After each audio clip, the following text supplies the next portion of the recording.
Hi guys, John here from the Body Engineers, and today we're going to go over a 45-degree hip extension, or otherwise known as a back extension. Whereas with this exercise, we're particularly targeting the hamstrings. You are going to be feeling or using the lower back muscles, but more in a stabilizing way. This exercise is going to be very similar to doing a Romanian deadlift, where you're basically pushing or moving just at the hips, finding that stretch in the hamstring, and then driving back up to the top. But this is a kind of a more isolated version of that, where your legs are going to be supported into the machine so that they can't move.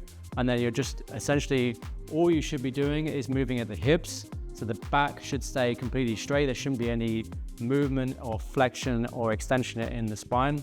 You're just trying to purely move at the hips to get that lengthening of the hamstring muscle, to target that muscle as best as possible. So first of all, you're just going to step into the machine and just make sure your heels are right up against the back pad. Now this is quite an important aspect.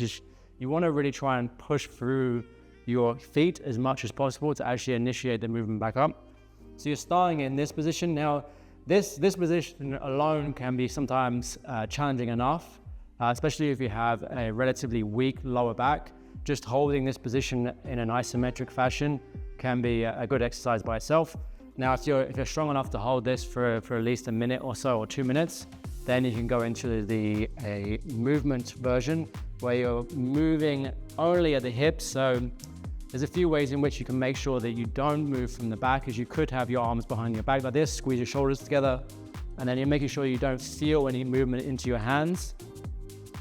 Bending all the way forward till you feel that stretch in the hamstring, and then you're kicking with the feet into the pad to come back up again to really activate the hamstring as much as possible.